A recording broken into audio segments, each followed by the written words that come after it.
Everyone, hope you're all doing fine. You all know our first chapter is finished, and I hope you are doing the exercise in that chapter. Some children gave me the answers also in WhatsApp and doubts. Hope everybody should do the same. If you have any problem in solving the numericals, please give me a call. Okay, so I will clear it for you.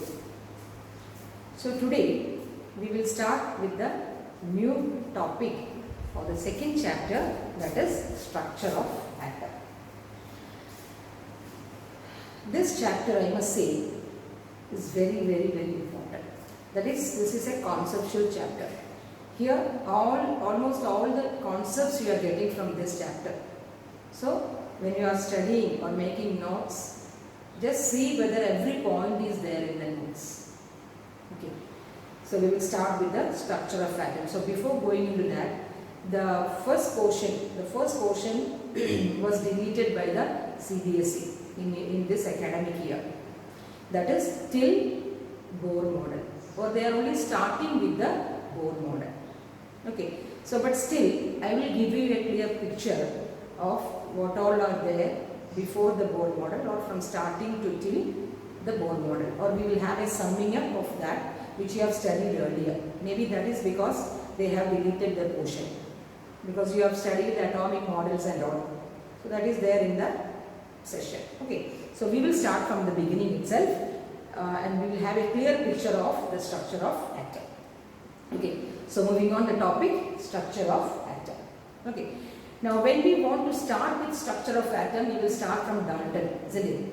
In the 19th century, that is 1805. And you know the Dalton's atomic theory, that is the postulates of atomic theory, which we have discussed in the first session. Okay, so I am not repeating it. And then after Dalton, then came the scientist who challenged the Einstein, that is J.J. Thomson. Okay, so when we talk about Dalton, the first postulate was the atom cannot be divided. Isn't it? So that theory came to an end, and starting from J.J. Thomson, the subatomic particle, the discovery of subatomic particles started. Okay, so but still the Dalton's theory was valid almost 80 to 90 years. Okay, there nobody was to challenge that theory till 20th century. Okay, so then comes the man which is called as J.J. Thomson. You know this, isn't it? You know the scientist J.J. Thomson, and he discovered the first subatomic particle, which we call it as electrons, isn't it? Even though he is not the scientist who coined the name electron, but still he got the credit of it. That is, the discovery of electrons was credited to J.J. Thomson. Okay, now we will see how electrons are discovered. Okay, how electrons are discovered by a small experiment. Okay, by a small experiment, that is discharge tube experiment. Okay, cathode ray discharge tube experiment. So I will just tell you what is this discharge tube experiment. Okay, I will tell you what is discharge tube experiment. Okay, see, there is the apparatus is as like this. It is a discharge tube. This is to the vacuum. Okay, this is a outlet to the vacuum. There are two electrodes, okay, connected to a high voltage. It is connected to high voltage. Now one is cathode, okay, and other is anode. Two electrodes. And what you will put inside this cathode ray tube? You put any gas, okay, any gas. But the condition is this will have a low pressure. That is why we are using this vacuum in order to bring the pressure to a minimum. Or this is low pressure. Okay, low pressure. That means in the range of 10 raised to -3 atmosphere. Now why you are getting at this low pressure? Why? Because you know at low pressure only little the gas molecules are very, very few. Only few gas molecules will be there at low pressure, isn't it? And moreover, in this low pressure, it is easy for, or the gas molecules are easily conducting, or it forms ions. That is mean by conducting. It easily forms ions, or they are conducting in nature at low pressure and high voltage. That's very important. Why low pressure is maintained in this discharge tube. Okay, so in order to make this gas conductive or to make ions, we maintain this low pressure. Okay, then what happens? Then if a high voltage is applied, for example 10,000 volt is applied between this anode, in this discharge tube, the scientist observed that this is cathode, right? This is cathode. Okay, this is cathode and this is anode. Now some particles, okay, some particles or some radiations are coming out from the cathode towards anode. What happened? But see, it was invisible. Okay, so some particles or radiations are coming from cathode, that is a negative end to the positive end. But he noticed that something is happening, so he wanted to know whether the particle is coming or not. What he did is, see, he made this anode end coated with some fluorescent material. What he did? He coated the anode end, because the rays are coming, or the stream of particles are coming with high speed. So he coated this anode end with a fluorescent material, for example zinc sulfide. Now he also made this anode as perforated. What do you mean perforated? See, there are small holes in it. He put small holes in this anode so that the rays can go to the end of this tube. So what happened was, when the rays are coming, or when the stream of particles are coming from cathode to anode, at this end, whenever this particle strikes this end, a bright spot or a bright light was seen. So which he realized that some particles are coming definitely from what? Cathode to anode. Okay, that is how he understood that the rays are coming, because whenever it hits this cathode ray tube, there is a spot of light was seen. So since the rays or the particles are coming from cathode to anode, he called that rays as cathode rays. He called that rays as cathode rays since it was coming from cathode to anode. Got it? Now what happens is, see, then cathode to anode, and he named it as what? He named it as cathode rays. Okay, he named it as cathode rays. Now if we want to talk about some of the characteristics of cathode rays is, first one, okay, the first property of cathode rays is, they start from cathode and end in anode. Correct? So cathode rays starts from cathode and end in anode. That is the first property. And the second property is, they travel in a straight line. It was found to be the cathode rays travel in a straight line. Okay, how do we found that it was traveling in a straight line? If he put an object in this way or the pathway, a shadow was obtained, showing that it travels in a straight line. Okay. Then the third was, it is moving with a high velocity or high speed. Okay. Then that is the third one. Okay. So first one is starting from cathode to anode. The second one was what? Cathode to anode. Now the second property of it is travels in a straight line. Okay. Then it moves with a high velocity. Okay. Then fourth one, you can say it is invisible. Okay. It is invisible rays, but it can be visible by placing a fluorescent screen. But you can elaborate on that. And the fifth and the most important point was, or the important characteristics of cathode ray was, what he found was the nature of this cathode rays. I will tell you what is that nature. The nature of the cathode ray was independent of this electrode as well as the gas inside it. What do you mean by that? Which means, if you change the gas or if you put any gas into this and also any metals as electrodes, there is no change in this nature of the cathode rays. It's very, very important characteristics. That means, if the gas was hydrogen or if the gas was anything else, and if the electrode is any metal, the rays does not depend on the nature, which means every time the same radiations, please listen carefully, every time which the experiment is doing, the same kind of particle is transmitted or getting out, isn't it? The same type of particle is coming from these metals, whatever be the metal and whatever be the gas, which means that the same rays or the same stream of particles are coming from cathode to anode.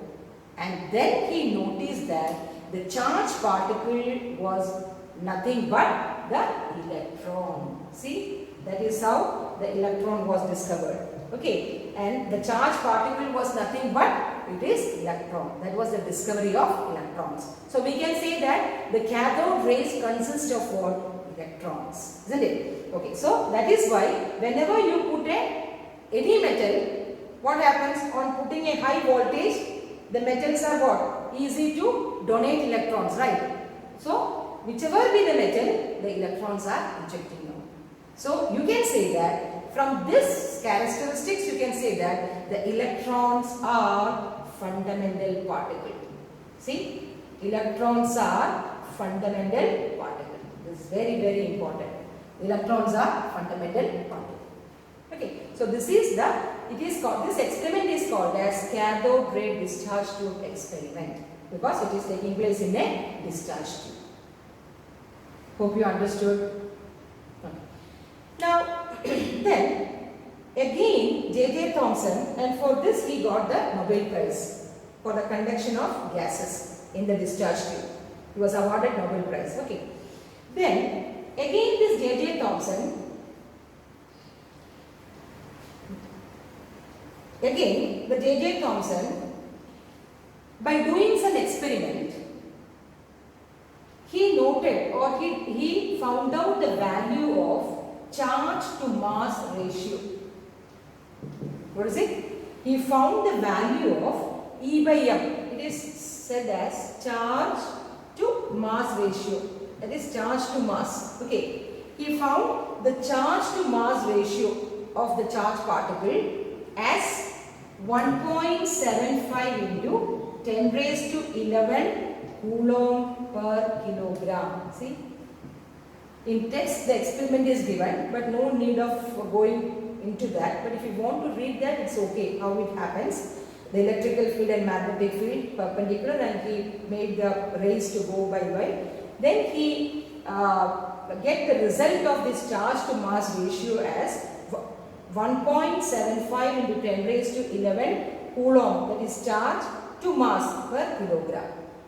You just study this value for numerical purpose. Okay, so what is the E by M ratio?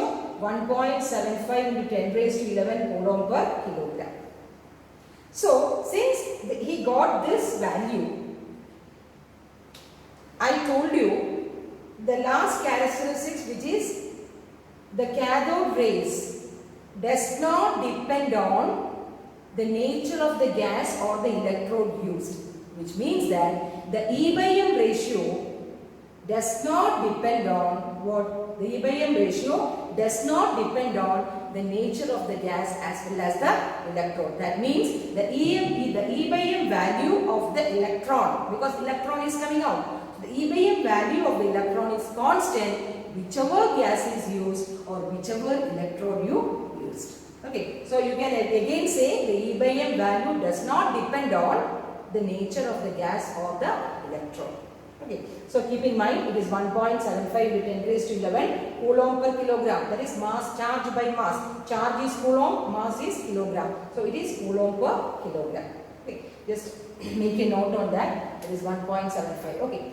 Now again a scientist called as Millikan. Have you heard of it? Millikan. Okay, Millikan, by his famous oil drop experiment. Okay, you don't want to study this oil drop and all. When you go to higher classes, you can have that. So, a scientist called Millikan on his famous oil drop experiment found the value of the charge on an electron. It was also a very, very successful experiment for noting the charge of an electron. And he found the charge of an electron, that is E, as 1.6 into 10 raised to minus 19 coulomb. These values you should remember all time because for doing numericals. Okay, so how much is the charge? Since electron is negative, I can write minus 1.6 into 10 raised to minus 19 coulomb, or to be more precise, 1.602 into 10 raised to minus 19 coulomb. See? So Millikan has found out the charge of the electron is 1.6 into 10 raised to minus 19, and J.J. Thomson has found the value of E by M ratio as 1.75 into 10 raised to 11 coulomb per kilogram. Now tell me, what value you will get by these two? E by M and E, what will you get? You will get the mass of the electron. How? How you will get the mass of an electron? By giving E by M and E? E by M by E, isn't it? The charge to mass ratio divided by the charge will give you the mass of the electron. Okay, then how you will get the mass? E by M by E. Sorry, E by M. Really sorry. E by M, isn't it? E by M, so M will go on the numerator. Okay, now by putting the values of E by M, you will get the value of the mass of the electron, that is mass of the electron, okay, mass of the electron as 9.11 into 10 raised to minus 31 kilogram. See how very, very small the mass is, negligible the mass is, 10 raised to minus 31 kilogram, 9.11 into 10 raised to minus 31 kilogram. So it is very, very, very small. Okay, so now thus we can calculate the mass of an electron. Okay, so you just note down these values for the numerical purpose. Okay, so this is about the electron. After this, after the J.J. Thomson has done this cathode ray experiment with the discharge tube, then again this the other scientist has also made work in this discharge tube experiment. Okay. And then a scientist called Goldstein discovered the positive rays, or you call it as canal rays. Okay, you remember in 9th standard you have studied canal rays. Okay, so in Goldstein has discovered the positive rays, or you call it as canal rays. Okay, again by the same cathode, the discharge tube experiment, the only difference was he made the pressure of the gas little bit high. In the discharge tube where you have conducted the experiment, he made the pressure of the gas to be high, which means what? More gas molecules are there in the discharge tube. Okay, then again the same thing, when a high voltage is applied between this electrode, what happens is, he made this plus and he made this anode. He made perforated cathode. Same as what? Perforated anode, we said in cathode rays, perforated anode rays. Then he observed that some particles are coming from anode to cathode. So since it is coming from anode to cathode, he called it as anode rays or canal rays. Okay. So, and if you talk about the properties or characteristics, same as the cathode rays, that is the difference is the cathode rays is from cathode to anode, but anode rays is from anode to cathode. Now it's always pass in a straight line. Then it is also having some velocity. Then when electric field and magnetic field are there, definitely it will deflect to the negative side because it is a positive particle, isn't it? Then but the last characteristics which we said, that is, it does depend on the canal rays or the anode rays, depends on the nature of the gas as well as the metal placed in the electrode. That was the very major difference between the cathode rays and the anode rays, which means that this is not a fundamental particle. It differs from gas to gas and metal to metal. Okay, so mainly it differs from gas to gas. Okay, so that was the main difference between the cathode rays as well as the anode rays. And to be theoretically speaking, these canal rays are just ions. The movement of ions are canal rays or positive rays, not electron. Just the ions. That means the ejection of electron will give you an ion. See, you will give Na, giving Na plus 1 electron, or hydrogen will give you H plus 1 electron. So by removing that electron, an ion is formed, isn't it? And this ion, the gaseous ions, because it is conducting, so these ions will move from anode to cathode. So then that rays are called as anode rays. Got it? Okay. Now, when you call this as a proton, you know, electron. Now, when you call this a proton, you call that as a proton from when the gas is hydrogen. Because hydrogen on removing an electron will give you H plus, which is called as a proton, which is the lightest ion. Okay, lightest and simplest ion is proton, which comes from hydrogen atom. If some other gases are there, what happens? Their number of protons increases. Okay, thereby the number of rays or the positive ions are also increases. Since hydrogen there is only one, that is, it is called as a proton. So that is how protons are discovered by Goldstein. Okay. Then comes the next subatomic particle discovered, that is electrons as well as the proton. Then comes the third, which is called as neutron. You know that, isn't it? Neutron. Neutron was the third subatomic particles, which was discovered by whom? Which was discovered by James Chadwick. These are all introductory part, right? But you have to know that. James Chadwick in the year 1932. And how he got neutron? When alpha particles, you know what is alpha particle? Helium, isn't it? Helium, 2He4. When it is the mass is very high. So the bombardment will be very fast, okay, and with high velocity. So when alpha particles are bombarded with beryllium atom, finely beryllium atom, that is a strip of beryllium atom, you will get the neutrons. See, neutrons means, neutrons means N, here it is 1 and 0. Which means what?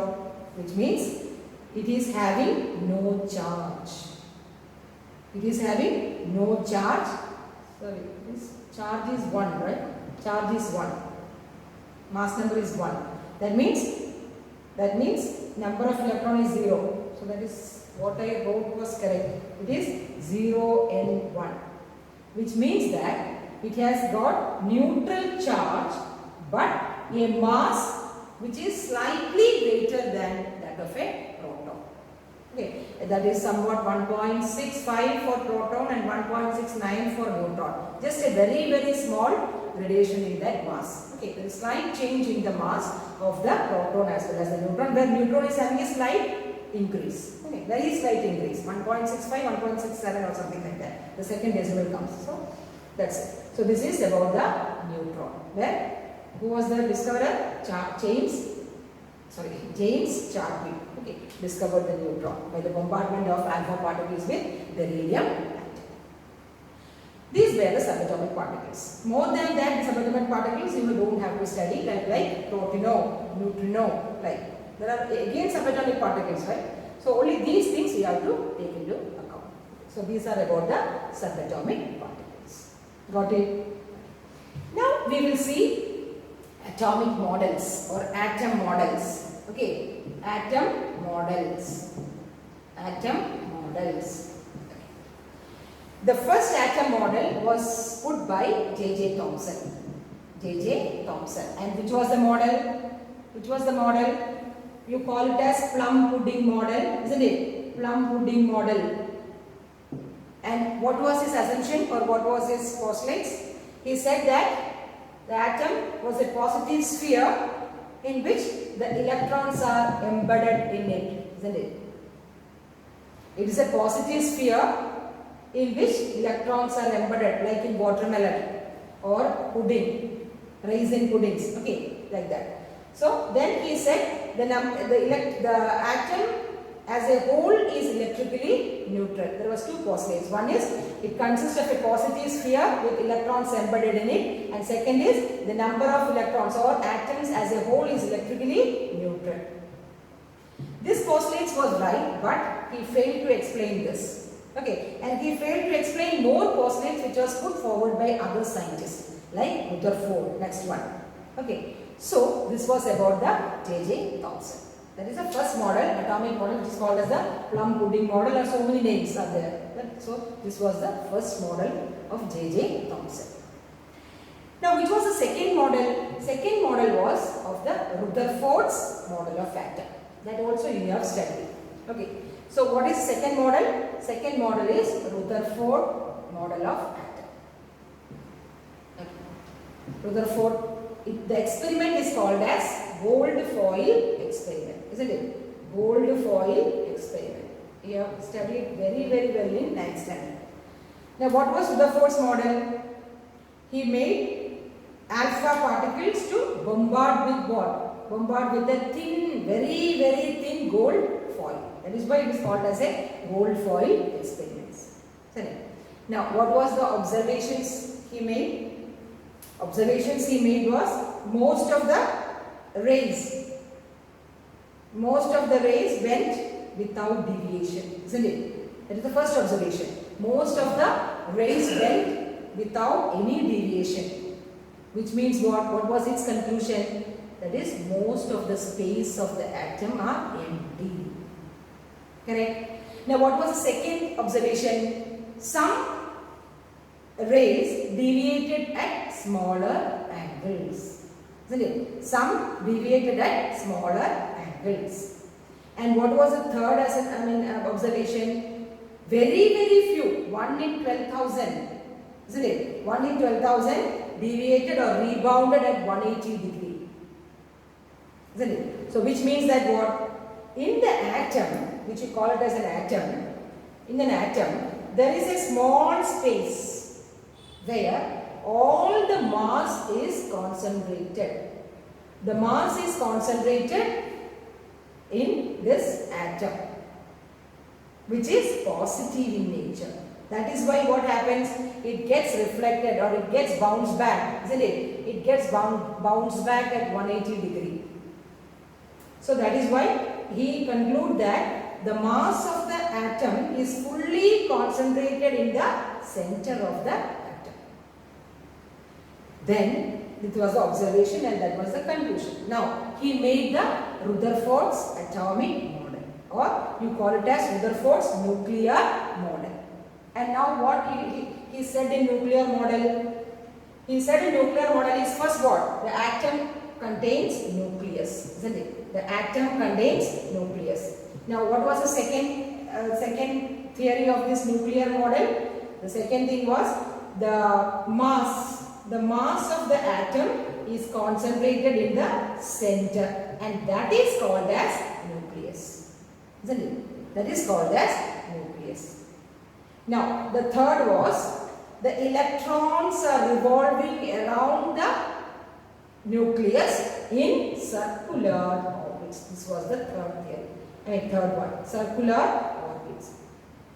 Okay, so Now, again, one more thing. The volume of the nucleus, listen, that is again very important. The volume of the nucleus is very, very small when compared to the radius of the atom.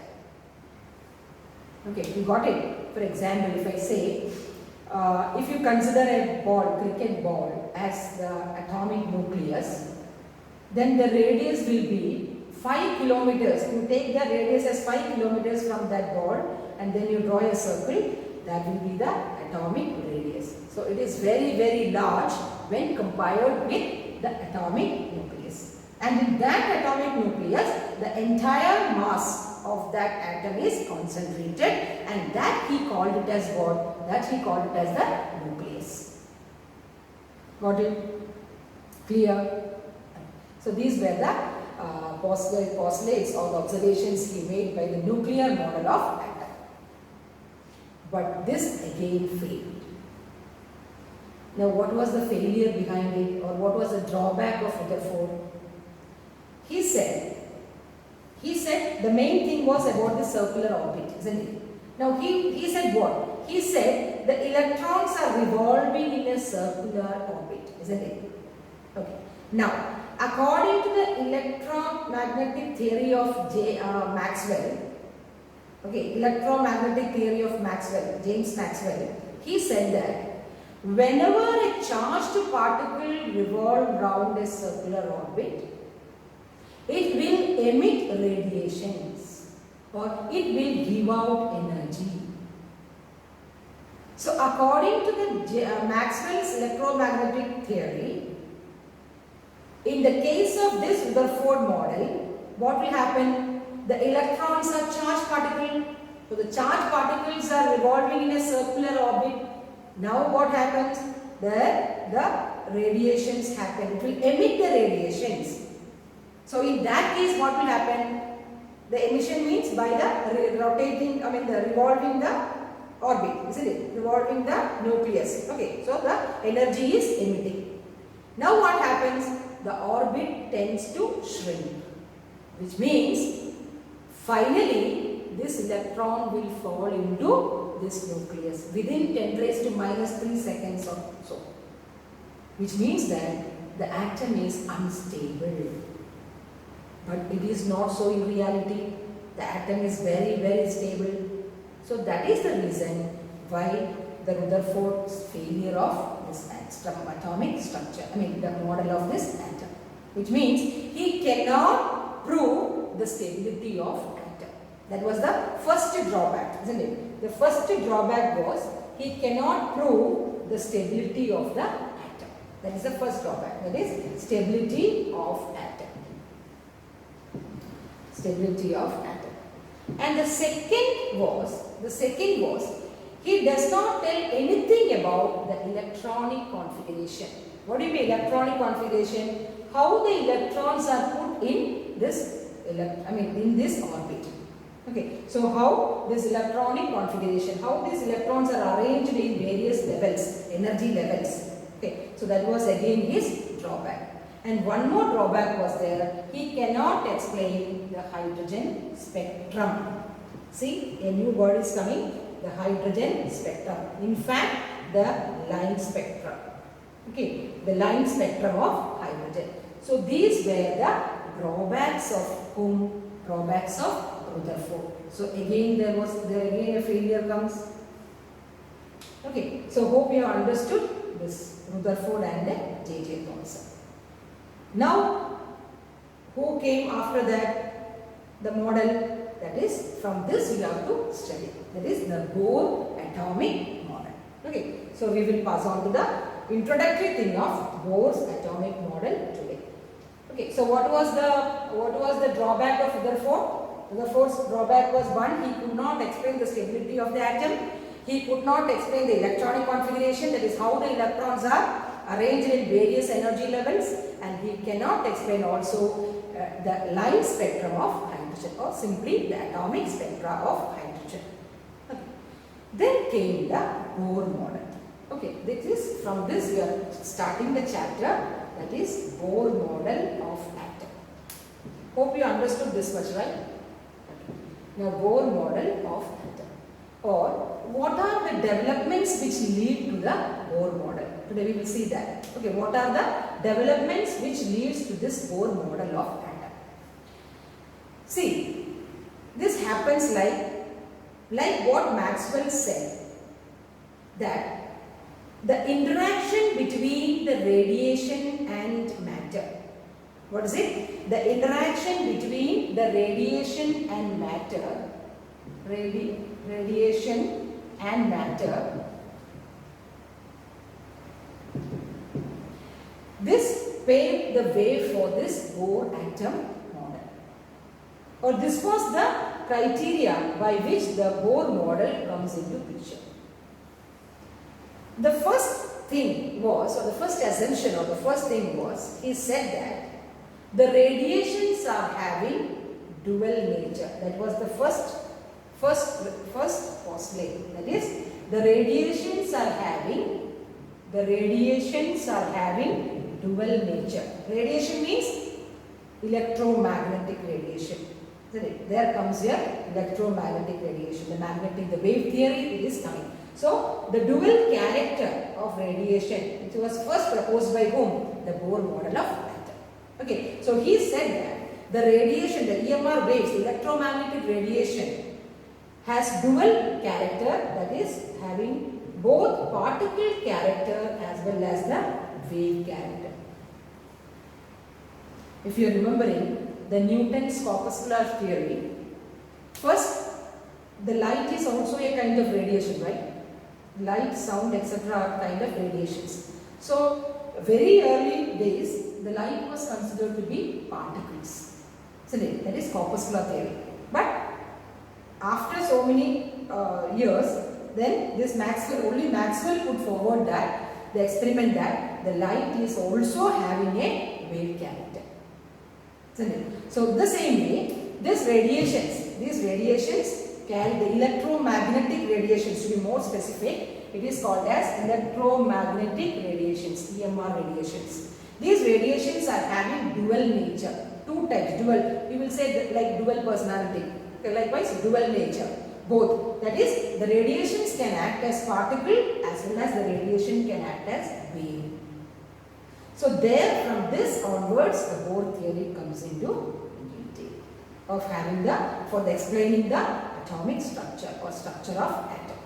Okay, and also he said that the line spectrum, where the Rutherford fails, the line spectrum of hydrogen, okay, he explained it with the principle of quantization. Very, very important. You will study it, quantization. Okay, by the principle of quantization, the line spectrum is studied. Okay, so these are the two important postulates which was put forward by Bohr in order to explain the structure of the atom. Okay, so this was the two postulates. Okay. Now, from this, now we will see what is electromagnetic radiation. Then we will go on to the particle nature, then the wave nature, and then the Bohr atomic model for hydrogen spectra. Okay. Now we will see what is EMR radiation. What is EMR radiation? Now we know that is when the matter react with, what is EMR radiation? EMR radiation is when the charged bodies, isn't it? When the charged bodies, when it comes into interacting with the matter, then it produces radiations. That is both electrical as well as magnetic radiations. So, electric as well as magnetic fields are produced. This was again well explained by the scientist called Maxwell. He was a very, very great scientist, okay, James Maxwell. So, he only said that when a charged body gets interacted with matter, what will happen? Then it will emit electric as well as alternating electric and magnetic field were seen. And these electric and magnetic fields are in the form of waves. Isn't it? So these electrical and magnetic field are in the form of waves, and we call this as electromagnetic waves. That means this is a charged particle and this is a charged particle, then the electric this is electric field and this is magnetic field, which means that along the path of the charged particle, electric field and magnetic field will come as waves. One is like this, the other is like this. Okay, so both are mutually perpendicular to each other. What are the produced electric field and the magnetic field are perpendicular to each other, and still these two are perpendicular to the direction of the propagation of this wave or radiation. So both three are mutually perpendicular to each other, and these radiations are called as electromagnetic radiation. This is called as EMR radiation. Okay, so when charged particles interact or interactions with charged particles with matter, what will happen? The electric and the magnetic fields are formed, and these are in terms of waves. These are seen in forms of waves, and these are called as electromagnetic radiation, which was put forward by James Maxwell. Now we will see some of the characteristics of EMR radiation. Still it is very complex, but we will see a simple 3 or 4 characteristics of electromagnetic radiations. Okay. Now first one is, this is mutually perpendicular to each other. That is, the electric field, magnetic field as well as the wave of propagation the three are mutually perpendicular to each other. That is the first characteristic. Okay. Now second characteristic is, unlike the sound waves and light waves, these waves, the EMR radiations, does not need a medium. Which means what? It can travel in vacuum. Okay, so that is the second characteristic. The EMR radiations can travel in vacuum. Okay, that is the second characteristic. And the third characteristic is, these EMR radiations are made up of so many radiations, not single radiation. So many radiations are there in these EMR radiations. Okay, and they all put together, you can call it as a spectrum. What is it? All these radiations are put together, you call it as a spectrum, which you call it as EMR spectrum. What is it? EMR spectrum. Okay, then so these are the main 3 points or the characteristics of electromagnetic radiations. That is, the form electromagnetic waves are perpendicular to the direction of propagation of the wave. Then second is, unlike the sound and light waves, it does not need any medium to travel. That is, it travel in vacuum. The third is, so many waves are there in this electromagnetic radiation depending upon the frequency as well as the wavelength. Okay, the frequency as well as the wavelength. There are so many radiations coming out, and all these radiations put together, you will call it as an EMR spectrum. So this is about the characteristics of EMR radiations. Okay, now just I will draw a spectrum, or what all regions it will come under a spectrum. Okay, so I will draw it. Just a graphical representation. That is, here, if this is an electromagnetic spectrum, okay, now if you plot a frequency and here it is a wavelength, frequency is getting decreased. Okay, by decreasing frequency, it is inversely. So the lambda is, wavelength is increasing. Okay, tell me, what is lambda and frequency? You know that, but still I will explain. You say it is wave, right? Electromagnetic radiation has got a wave property. Okay, so in this wave, what is this maximum displacement? You call it as, this is the amplitude of the wave, isn't it? Now, what is lambda? What is lambda? The distance between, what is wavelength? Distance between 2 consecutive troughs or 2 consecutive crests, isn't it? Lambda. And what is its unit? In meters or centimeters. Okay. Now, what is frequency nu? What is frequency nu? The number of waves which pass through a particular point in 1 second, isn't it? The number of waves which pass through a particular point in 1 second, you have studied like in oscillation, the number of oscillations per second is the frequency. In the same way, in the wave, the number of waves which is passing through a particular point in 1 second, you call it as frequency, isn't it? Now the frequency, the SI unit is what? Hertz. By a scientist called Heinrich Hertz. Okay, so hertz or second inverse. So this is about the characteristic of a wave. The amplitude, the wavelength and nu. Got it? Nu is the frequency, lambda is the wavelength. Now again one more physical quantity in relation to this electromagnetic radiation is nu bar. What is nu bar? Nu bar is called as wave number, or it is the reciprocal of wavelength. The reciprocal of wavelength is called as nu bar. Got it? Okay, so you have got this equations. Just try to write all equations in one. Okay, one side. That is nu bar is equal to 1 by lambda. And lambda is the wavelength. So what is its unit? Meter inverse or centimeter inverse.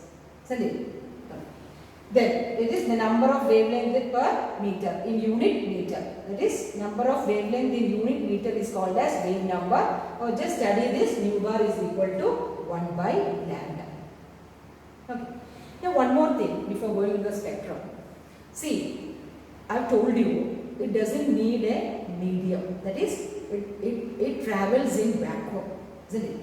Now see, in vacuum, all these EMR radiations which I will talk about, that is, I said so many radiations are there. For example, UV rays, X-rays, IR rays, visible rays, isn't it? Microwave rays, then radio waves like we see by, we are hearing the FM radio, right? They are all electromagnetic radiations, okay, or waves. So all these have same speed in vacuum.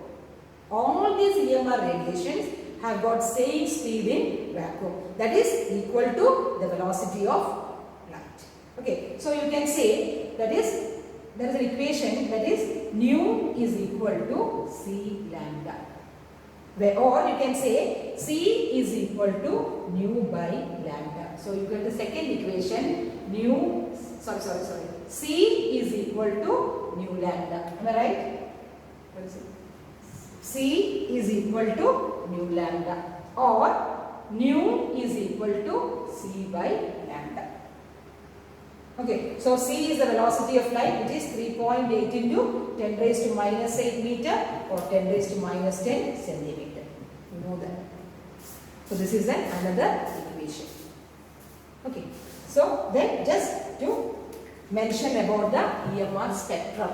Okay, that's all for today. That's just the EMR spectrum, which consists of so many radiations, and just give a picture, pictorial representation. If this is nu frequency, I will go by decreasing frequency and I will go by the increasing wavelength. Just to have an information. Okay. Now first is when the frequency is decreasing, that is, but yes, it is decreasing, no? Decreasing. So it will be, first it will come as this portion. This portion will come as gamma rays. Okay. Then it will come as X-ray. Okay.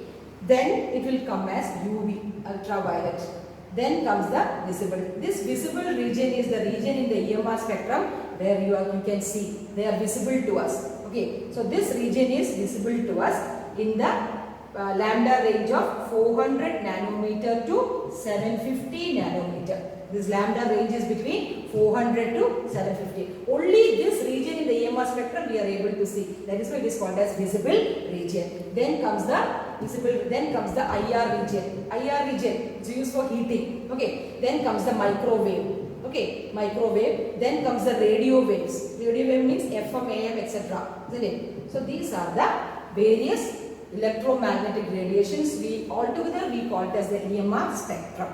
And only you are concerned with the visible rays, that is 400 nanometer to 750 nanometer. Okay. So that's all about today.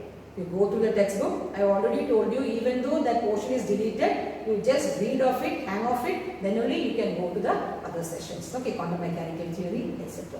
So that's all today. Till then, thank you.